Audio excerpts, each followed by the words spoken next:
दोस्तों, क्या कोई इतना क्रूर और कामुक हो सकता है कि सत्ता पाने के लिए पहले पति और बाद में अपने सगे बेटे को भी मार दे। दोस्तों, आज हम एक ऐसी ही रानी के बारे में बताएंगे जो वास्तव में बहुत ही खूबसूरत थी, पर उससे भी ज्यादा वो क्रूर और जालिम थी। दोस्तों, इसका नाम फ्रेडगंड था और इसका जन्म फ्रांस के नॉस्ट्रिया राज्य में 545 ईस्वी में हुआ था और जवान होने पर इसको किंग चिलपेरिक के हरम में भेज दिया गया, क्योंकि ये इतनी खूबसूरत थी कि सफेद रंग का बदन और उसके ऊपर इसके उभार देख हर कोई दीवाना हो जाता। दोस्तों, किंग चिलपेरिक के हरम में 300 से ज्यादा रखेले थी, पर राजा इसके साथ ही सबसे ज्यादा समय बिताता था। इसने अपनी खूबसूरती और चालाकी से राजा को शादी करने के लिए राजी कर लिया, पर उसके सलाहकार ने उसको समझाया कि पैरों में पहनने वाली जूती कभी सर का ताज नहीं बनाई जाती, पर वो नहीं माना। शादी के कुछ ही दिनों के बाद महल के बगीचे में एक लाश मिली।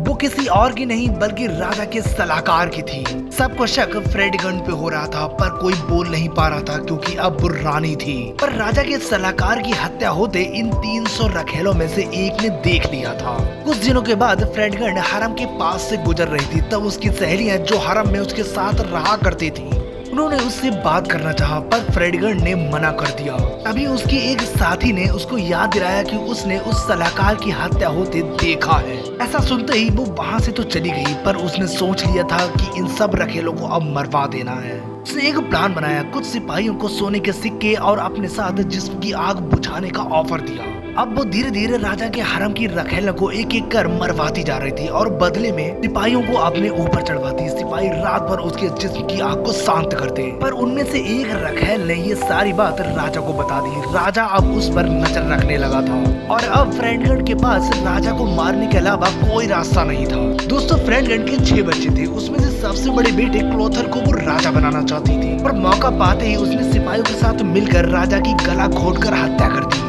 और कुछ दिनों के बाद अपने बेटे क्लोथर को राजा बना दिया। राजा बनने के कुछ दिनों के बाद उसने अपनी माँ को इन हरकतों को बंद करने के लिए कहा जो वो सिपाहियों के साथ करती थी। ऐसा सुनते ही उसको सहन नहीं हुआ और मौका पाकर अपने ही बेटे को जहर देकर मार दिया और खुद ही नॉस्ट्रिया की रानी बन गई और अब उसे रोकने वाला कोई नहीं था। अब वो अपने राज्य में मंत्रियों और सिपाहियों के साथ खुल्लम खुल्ला हवस को शांत करती थी। दोस्तों, 8 दिसंबर 597 को इसकी मौत हो गई और इतिहास में इतनी बेरहम, खूबसूरत और कामुक रानी नहीं हुई। वैसे दोस्तों, आप लोगों का क्या कहना है कमेंट करके जरूर बताएं।